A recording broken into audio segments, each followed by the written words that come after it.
Greetings, everybody. This is Christopher Messina coming at you from the Messy Time Studios on another delightful day, the last free state in America, Florida. It is the 24th of May, 2023, and I'm joined today from Hong Kong by my friend and colleague James Falk, an author and a deep thinker on monetary and financial matters. James, thank you for taking the time to visit us again. Thank you for having me back, Christopher.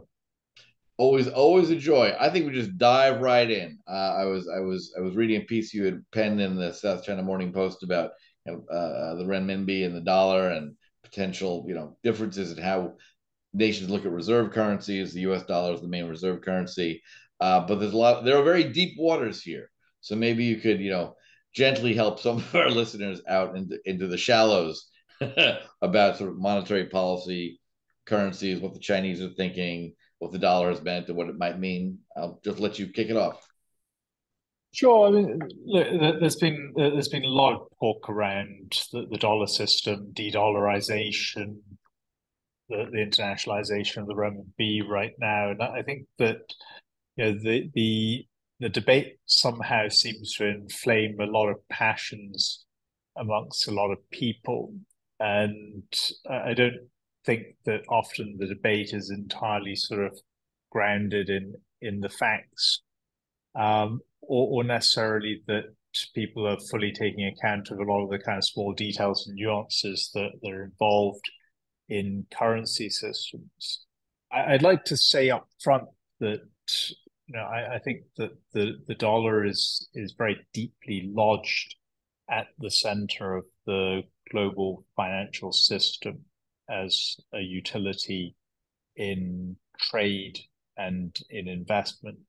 And I think that any idea that the dollar is going to be dislodged from that central role within any reasonable near term, I think are quite fanciful. But that being said, I mean, the dollar's status has been challenged. The Mm. fact that the US for a very long time has pursued, um, I think, what would be fair to be called quite profligate fiscal and monetary policies. Ultimately, I mean that undermines some of the confidence that the international users of the dollar have in the currency. The other major factor is the increasing weaponization of the dollar and the financial infrastructure supporting the dollar system. Obviously, against Russia last year in the wake of its invasion of Ukraine. And whatever your kind of moral position on the Russian situation and the Ukraine situation, which of course is abhorrent, the fact is that the unprecedented freezing of Russia's foreign exchange reserves has introduced an element of risk into the equation for many reserve investors around their currency exposure that theoretically was always there, but no one had ever really fully factored in before. And that's now Can being I reflected. break in there real Sorry. quickly? I'm surprised to hear you say that was unprecedented. That a nation has had its banking system or its accounts frozen as a result of wartime acts. I'm surprised to hear that. I would have thought that there are multiple examples in the last 100 years where that has happened repeatedly. Well, there's been expropriation of uh, Afghanistan's reserve holdings.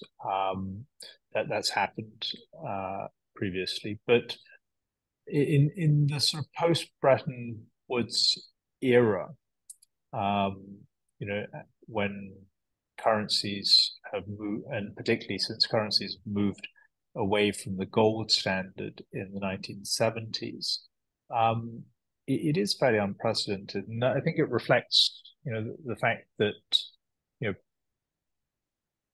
for a long time, actually, when a dollar flowed out of the United States, it was very difficult for the US government to have any sort of transparency or control over what was happening to that dollar.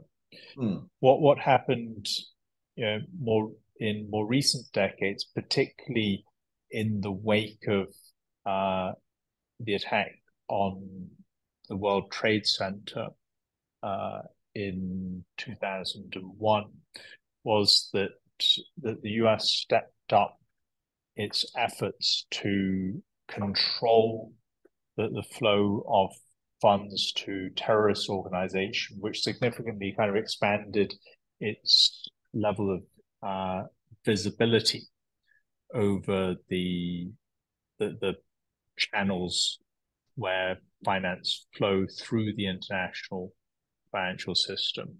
And as a consequence of that, has dramatically increased its practical power to use the dollar system as a weapon against strategic rivals where it chooses to so do. I would also say you're spot on. That concern is echoed domestically, that the major critics of the USA Patriot Act, which passed right after September 11th, and as I was one of the people, walking home covered in ash from that day, I was particularly attuned to how awful that event was.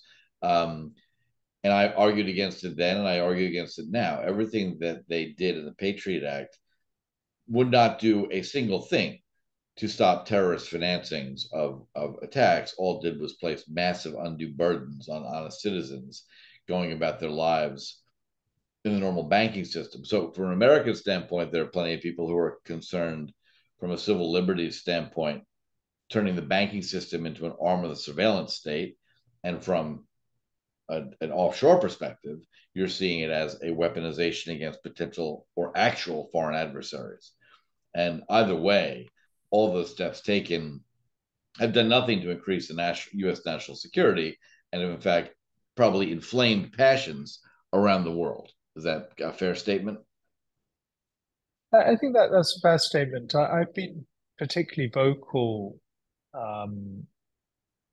speaking out against the weaponization of the channels of international finance, not necessarily for moral objections against any of the US actions. I think there are instances where it's certainly abused that position, but I think my objection actually much more revolves around the practical effectiveness of the weaponization of the system.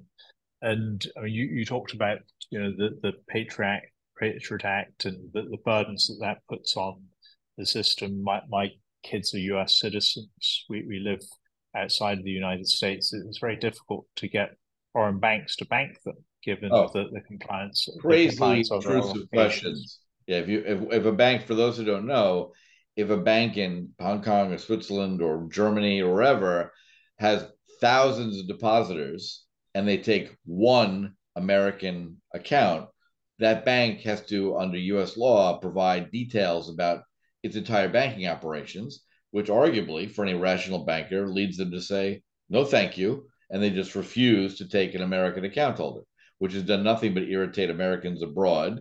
And again, create frictions that were unnecessary and are not protecting anybody from the next terrorist attack. But you had the is that a lot of the acts of terrorism, that the actual amounts of money involved in perpetrating those acts really are tiny. You're talking about tens of thousands of dollars, maybe hundreds of thousands of dollars, and in the grand scheme of things, I mean, it's nigh on impossible to detect. And so, what you've got is that the US has really taken a sledgehammer to crack a nut here. But similarly, when the channels of that system are weaponized, given the very kind of intricate dynamics of the global financial ecosystem. The fact is that there can be and often are huge unintended consequences to doing that. Hmm. The sanctions that were put on Russia last year, they're certainly very painful for the Russians, but the reality is that Russia is a huge energy and agricultural power. They produce huge surpluses of both. It's not going to affect Russians' ability to put food on the table or to heat their houses in the winter. Whereas for a lot of emerging countries and poorer nations around the world who don't necessarily have that abundance in resources, the energy price spike that resulted from those sanctions has driven inflation to astronomical levels in some cases, which have Right. really hurt the livelihoods of many people around the world, many people who are frankly in the worst position to protect themselves against those impacts. And it's driven social instability in a number of countries that frankly have absolutely nothing to do with what's going on in Ukraine right now. Right. And if you take this on a longer term view, I believe that when our kids and grandkids look back 100 years from now at this period of history, that the weaponization of the dollar system will be seen to be a historic mistake on the part of the United States, because ultimately I think it's going to lead to a huge destabilization of the international, not just financial system, but it's going to lead to destabilization in relationships between countries around the world. And I think ultimately it is going to be very costly to the US. Well, I think you're absolutely right, and it's good to have that perspective, looking sitting in Hong Kong or sitting outside the U.S. more than not, and looking back and seeing the impacts of what that policy looks like globally. I mean, here my major headache with the dollar's preeminence has been um, trying to get my fellow citizens who are watching this current kabuki theater with Joe Biden and the Congress about raising the debt ceiling. Like, what's the point of having a debt ceiling? If you give your kid a credit card with $100 limit and they can walk into a store and say, you know what? I know dad gave me $100 limit, but I really, really, really want to buy that Ferrari. Can you just raise it to $200,000 for me, please? What's the point of having the limit in the first place, right? It's become ridiculous. Um, and so we got into a bit of a kind of back and forth, imagine that, on a social media platform with Robert Reich, the former Clinton Secretary of Labor, who made some comment about, well, I'm tired of the GOP saying that raising the debt limit will increase indebtedness, or whatever it was he commented. Um, and strictly speaking, in the moment right now, raising the debt limit to pay for bills incurred is not necessarily in and of itself expanding the bloated federal leviathan. But the fact is that every time, the last 32 times, or whatever the stupid number is, that we've agreed to raise the debt limit, of course it has led to more borrowing and more spending, and which is that profligacy you talked about, which Native folks in America here will refer to as inflation. So the dollar gets cheaper, which is a bummer for everybody, right? My model for an excellent currency is the Bazant. How long did that maintain its value? Like some incredible period of time, like 400 years in the Mediterranean economy, like a Bazant in 1310 was a Bazant in 1600. That's kind of impressive from a purchasing power parity kind of perspective, right? Um, how do we, or what are the steps that you think would be constructive to reining in the excesses of that dollarization, right? Because without limits, the US dollar has acted as a limitless credit card for American consumer spending, basically. If everyone around the world will always pay the bill, no matter how insanely in debt we go, that's bad for America, right? It's bad for our citizens. Um, if we were Greece already without our own currency, we'd already be bankrupt. So, do you think that's the wedge that really has the ability for to the Chinese currency to provide an alternative to a stable reserve? What are the factors that in your opinion give the Chinese government some encouragement that there is room here to at least provide an alternative? Is that a fair question? Well, I think when you look at China's position today, I think the leadership in Beijing feels somewhat under siege, and the reason why they feel somewhat under siege is because I think partly it comes down to, I think, the mischaracterization of the relationship between China and the United States as being in a state of new Cold War. I think that this narrative around a new Cold War is pretty stupid at best, and at worst, pretty dangerous, because I think we've spoken about this before. It tends to predispose, particularly Americans, to look back to successful strategies that allowed America to emerge victorious from last century's Cold War against the Soviet Union. Right. But it entirely ignores the significant differences between China today and the Soviet Union, or even China and Russia today. Russia, as painful as these financial sanctions on it have been, has no problem, given its size and scale and relatively small population, in feeding its people and providing enough energy to meet their needs. But when you look at China, on the other hand, China has a massive population and a relatively small land mass. And although a lot of the world think of China as being a very massive exporter, the reality is China is a very large re-exporter. Most of the input commodities that go into Chinese exports have to be imported into the country. And most crucially, the country is not self-sufficient for either food or energy. Over 80% of its energy need to be imported. The last time that China sealed up its borders and issued trade and other economic interaction with other countries, almost 40 million people starved to death. This is acutely on the minds of the leadership in Beijing. And so when you use this term containment,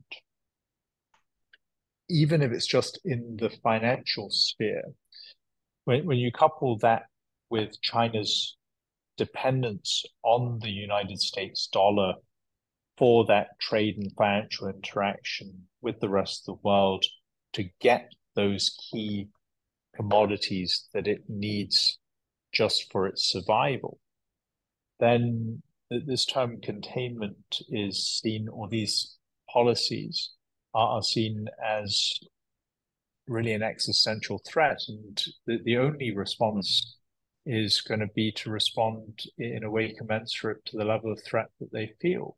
And so when you take this back to that level and look at what's happened over the past year since Russia's invasion of Ukraine, when going back to the time when I was doing a lot of work at the Hong Kong Exchange on the internationalization of China's capital markets and the internationalization of its currency, the debate around that, and there was certainly no unanimity amongst the Chinese establishment that that was the right thing to do.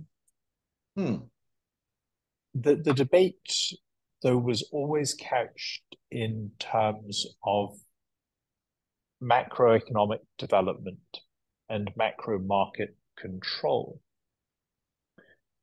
Since the sanctions that were imposed on Russia last year, that debate has entirely shifted, not to being looked at through an economic lens, but to be looked at through a security lens. And when looked at through a security lens, and given China's need to trade with the rest of the world, then clearly it now has very little option but to reduce its dependence on the US dollar and the US dollar system. And that is manifested in its ongoing attempts to try and improve relations with the countries with which it which it buys key commodities from, particularly energy from the Middle East, and is trying to persuade them to accept more renminbi to settle the trade in those particular commodities.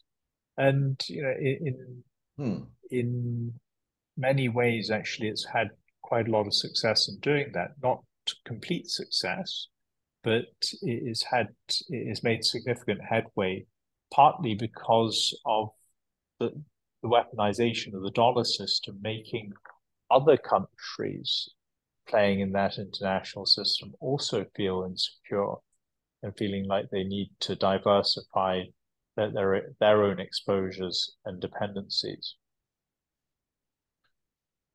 So for those who were watching a couple of weeks ago, the rather objectively impressive accomplishment of President Xi to get the Iranians and Saudis to sit at the same table, kind of discuss some of the issues that are inherent to their conflict. Seen through that lens, that makes all the sense in the world. Why would the Chinese government expend political capital in basically brokering a peace between two nations who have kind of religious differences or territorial differences, but seen through kind of the lens of, as you say, the very different approach that China as an import dependent nation has. That makes all the sense in the world, and that has nothing to do with how that kind of peace effort was portrayed by some political factions in the United States as driven by some weird kind of global great power competition, but it's actually springs from a far more practical place. It's not about putting a thumb in the eye of the Americans who have failed to broker this peace despite decades in the region. It really was more about energy security, food security, and the like. That's a helpful distinction to make. And I think a lot of Americans, I'm not going to speak in generalities, as presented in the bulk of the American press. It's certainly the discussion about China has a lot of those hallmarks of how we talked about, or the press talked about, Russia and the Soviet Union in the 1970s and 80s. And that does not appear to be a particularly constructive way to look at the world, because it's not particularly a clash of ideologies. It's not a clash of competing hegemonies. It's just one very large nation with a lot of people in a relatively small land footprint trying to solve a very important problem. Would that be a really excellent, thoughtful takeaway for many of my American listeners who don't have much experience in China? So certainly within parents, I mean, the Chinese government and the Chinese authorities are generally quite pragmatic. I mean, certainly they go to other nations, not because if they have any sort of messianic intent to spread their own kind of way of doing things or their particular ideology, but because they have real needs to purchase commodities from those places, and that's accompanied often with investment that puts in place the mines, the roads, the ports that allow them to bring those commodities out of the country and back to China. There's certainly certainly along the way, some of that activity does create sensitivities in both the countries that are recipients of that investment and in other countries over the level of Chinese influence in those countries. But the reality is that China's just doesn't generally seek to interfere in the kind of the political environment of the countries where it has to do business. It simply goes along, it does what it needs to do to get the goods, the services, the commodities that it needs.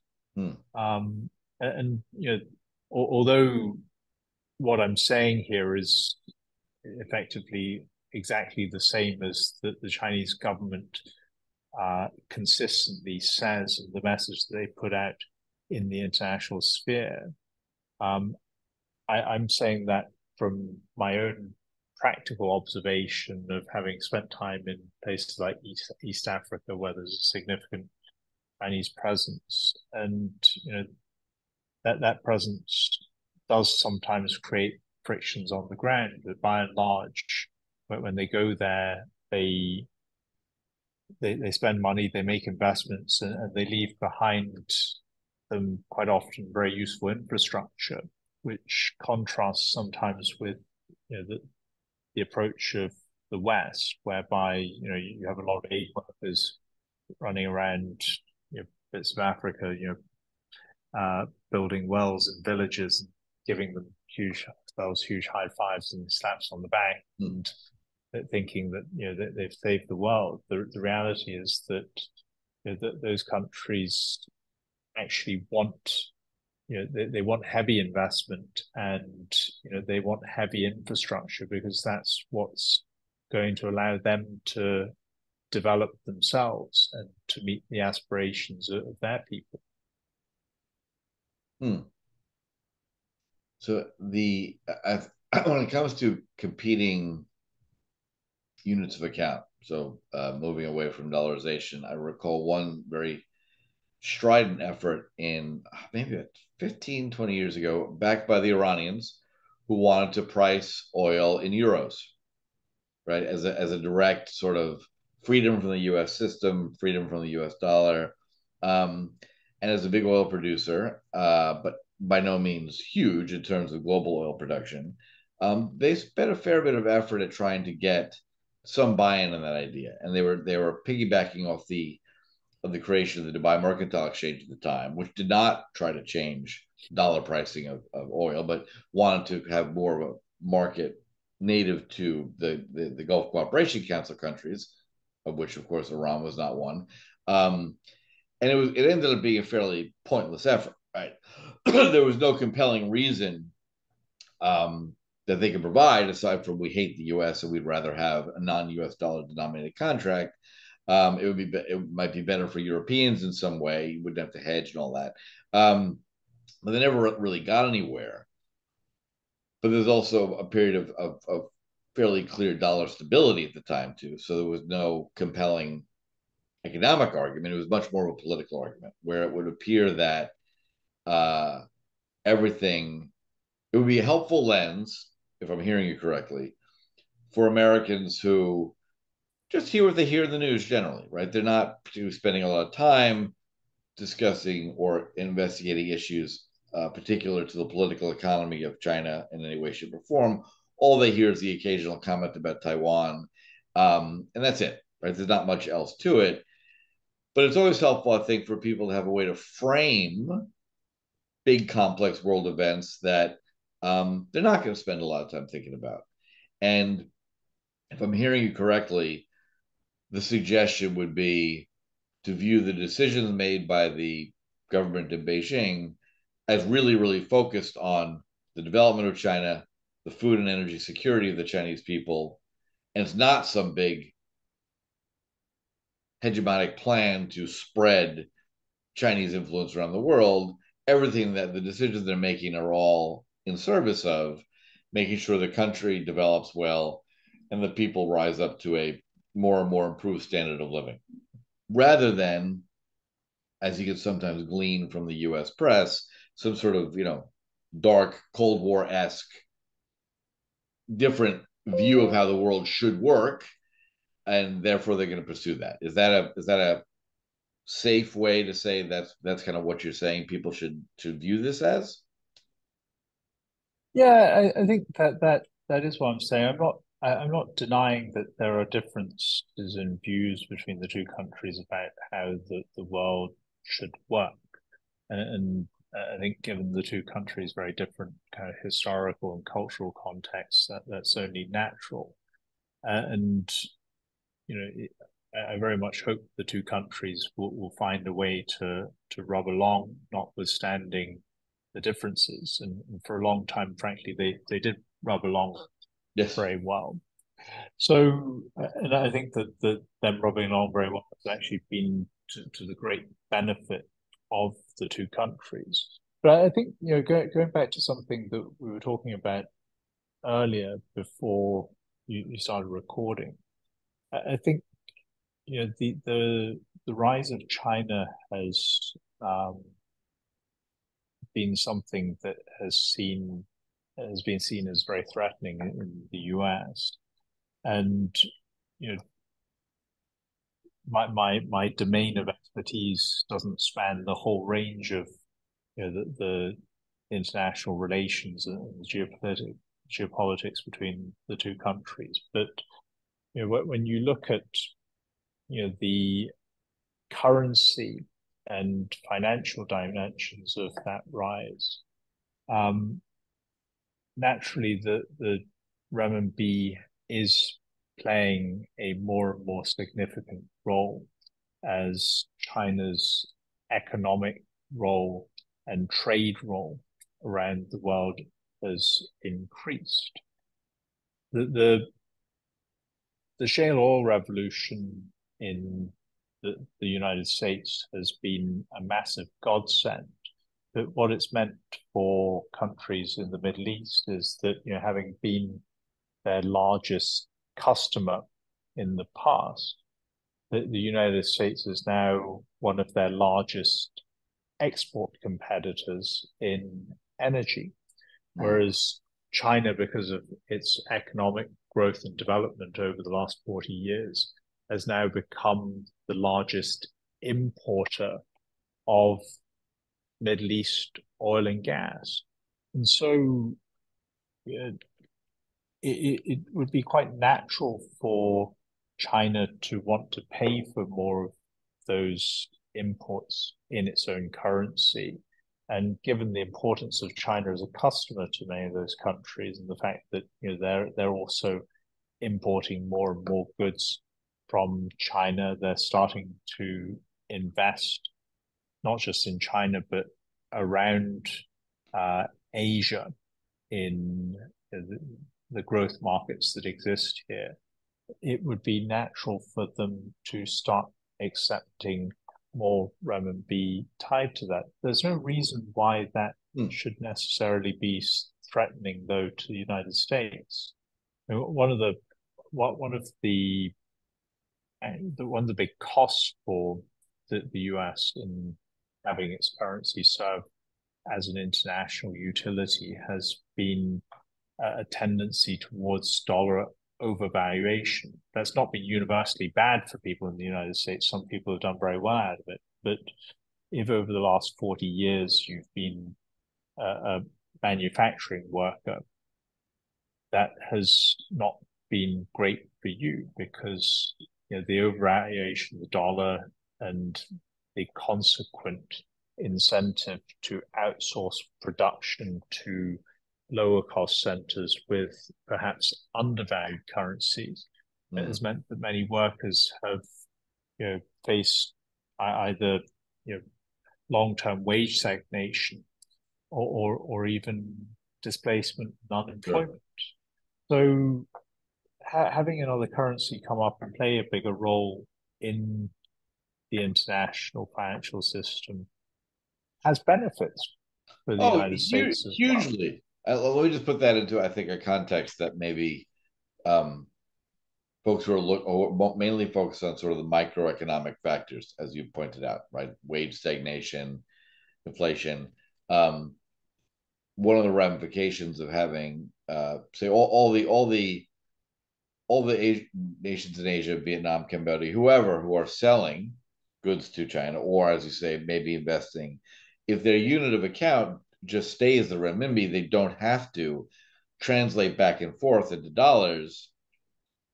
That lack of foreign exchange activity puts less pressure on the US dollar on the demand side, which would not artificially inflate it. And that, I think, it's everyone would love if the world were simpler, but sadly it's not.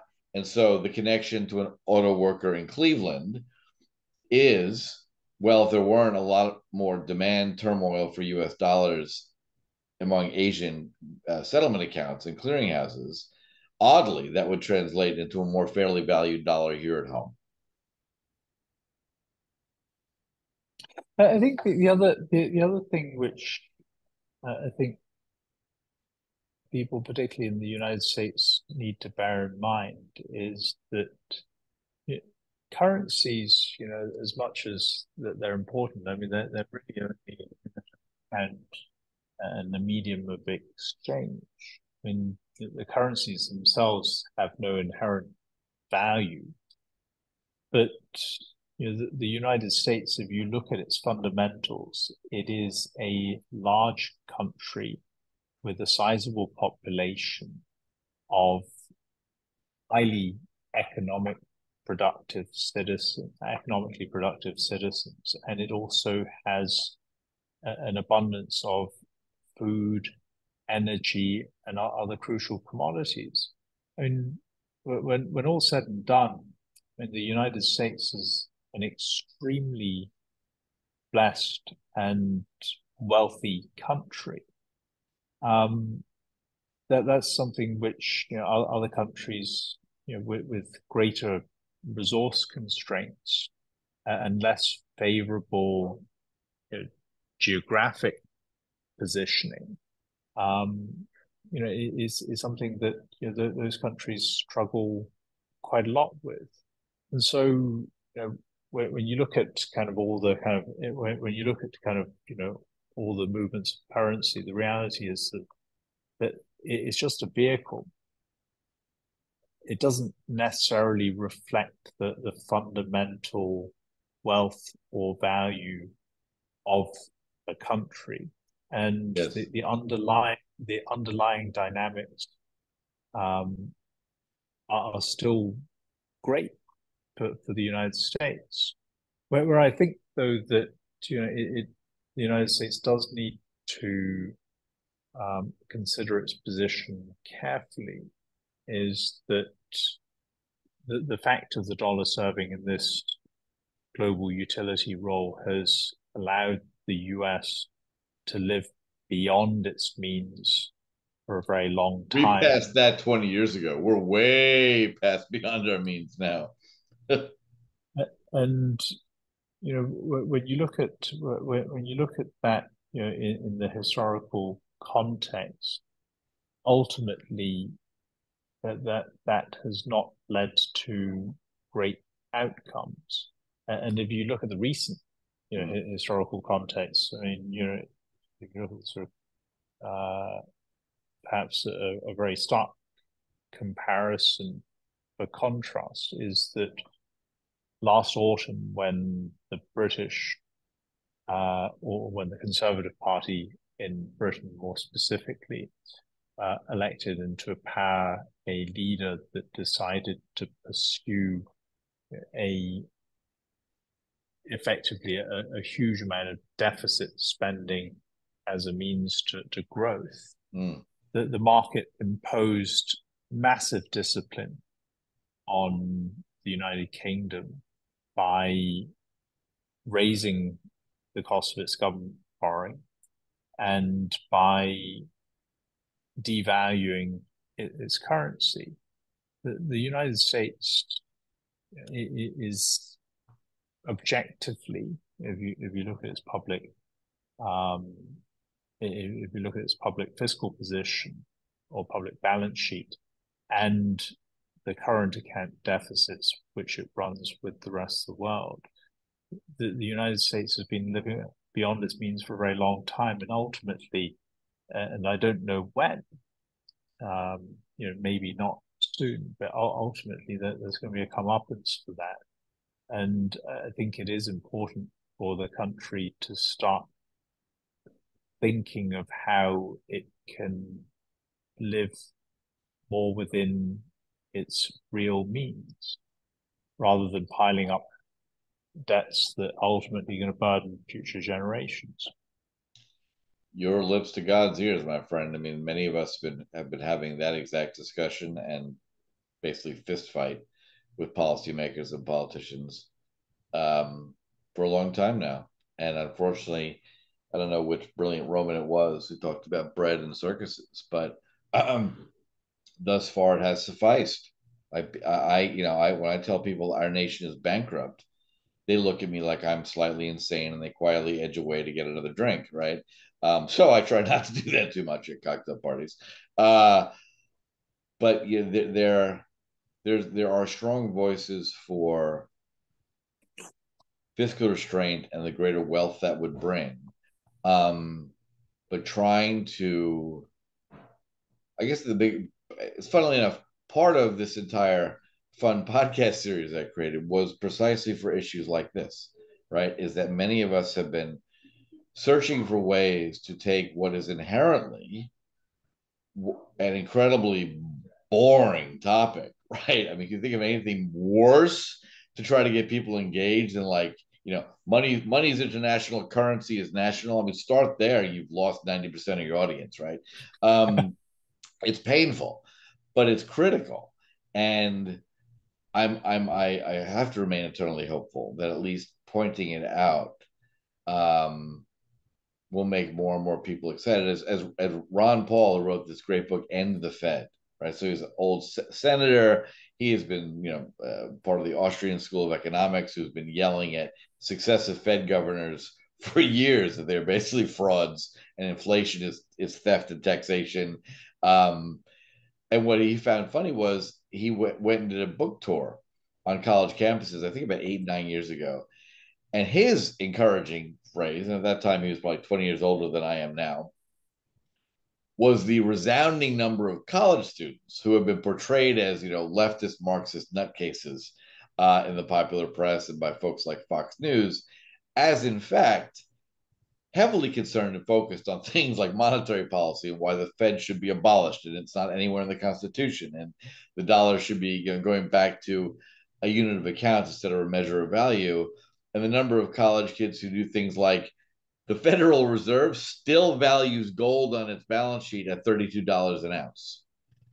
I mean, it's literally divorced from reality. Well, the same government is yelling at private companies that you have to market your liquid derivatives positions.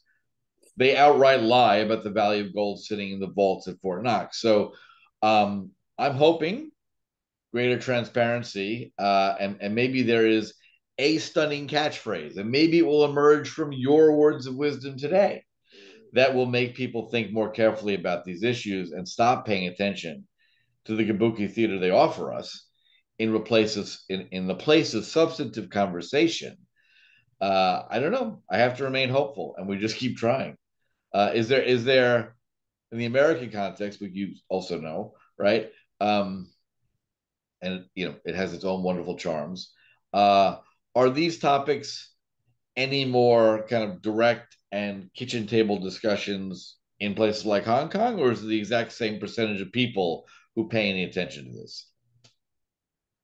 I think people who think about these things are in a minority everywhere, but I think certainly that there's quite an acute consciousness around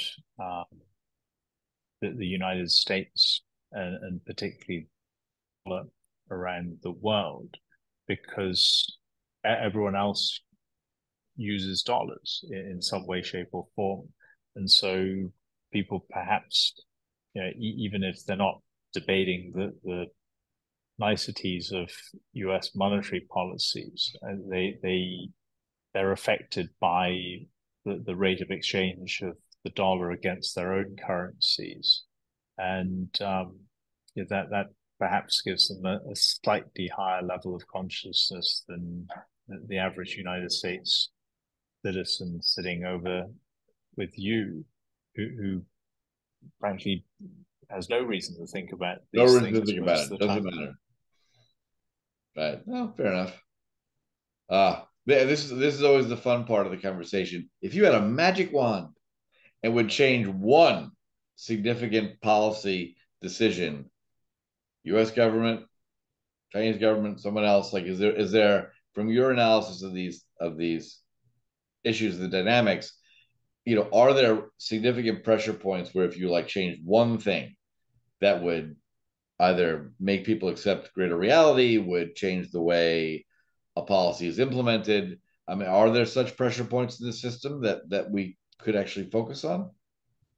Well, if you were to give me sort of one more magical power of going back in time, I think if we look back over the last uh, 80 years, um, since the Bretton Woods Agreement, I think that the imbalance created by that has had a huge number of deleterious consequences for a lot of countries around the world.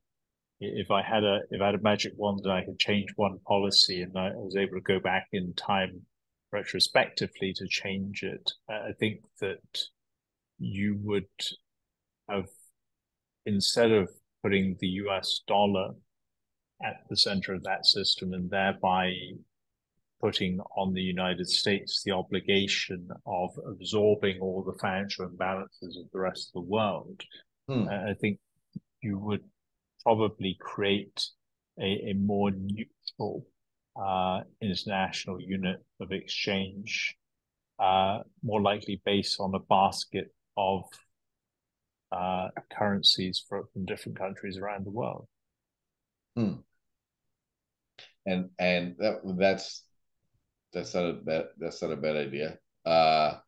Is there any merit in the idea of going back to a gold standard or silver standard where you're naturally constrained by what you can spend by literally having to put bars of gold on a ship and sending it across the ocean? Or are we just well past that in a far more complex economy that really wouldn't work anymore? Well, that's the argument of the Bitcoin folks. I would simply remind uh, viewers that the gold standard has been tried before, and it broke down catastrophically in the 1930s, Mhm. and brought a huge amount of economic damage and hardship, which directly contributed to the Second World War.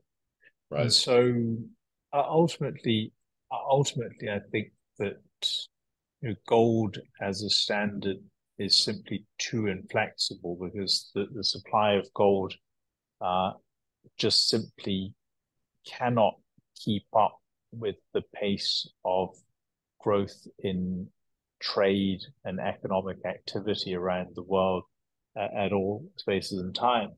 A fiat currency can, but you can sometimes have too much of a good thing, and when you over expand the monetary base, then that results in inflation and the practical devaluation of the currency and people's hard-earned savings, which also has significant social and other deleterious impacts on society. Well, on that cheery, if indeterminate note, uh, I'd like to. Well, thanks again for coming on. Appreciate you taking the time. I mean, your writing on these topics is incredibly helpful. Hopefully, to many others, especially policymakers who should be listening. But that's a general hope I have for all policymakers, that they. I don't envy them in large measure. I mean, I've had the joy or penalty for my sins experience of spending a lot of time in Washington. Um, and I don't encounter the bogeymen of political fantasy. I encounter well-meaning people who are hardworking, who are stretched with time and don't have an enormous amount of spare attention for anything, and they have to deal with issues an inch deep and a mile wide. And unfortunately, this is an incredibly complicated issue that knowing an inch deep does not help. You spend decades looking at it, working on it, and seeing the practical implications in the global capital markets from these issues.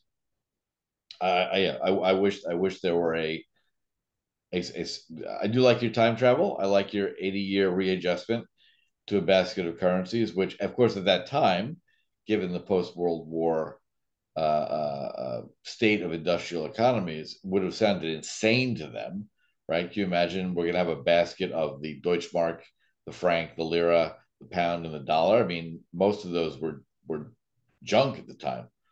So it would have been a hard yet far-seeing decision to make at that time. But as we saw with the Maastricht Treaty leading up to the euro, no country ever met its Maastricht obligations, and yet the euro kind of stumbled on, which is kind of amazing. And maybe that's a positive, not a negative, in that political will matters more than the technicalities of exchange with bans set forth by technocrats in Brussels. Maybe we should draw some encouragement from that.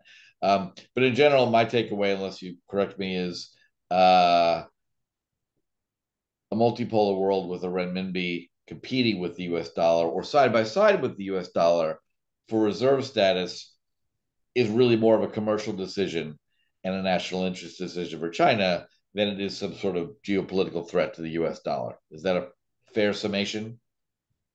I think that's a fair summation. Christopher, it is always a pleasure to speak with you. I suspect that we still remain in a firm minority of people around the world thinking about these sorts of things. But, welcome to it. It's a rarefied or very, very tiny club, depending on how you choose to characterize it. But thank you again. Until next time, to all my listeners, please turn off the mainstream media who are lying to you, whatever country you're in, and rest assured that people are thinking about monetary policy on your behalf, so you don't have to worry about it. Learn what Bitcoin is, how it works, and why it matters. Bitcoin 101, your ultimate guide to the fundamentals of blockchain.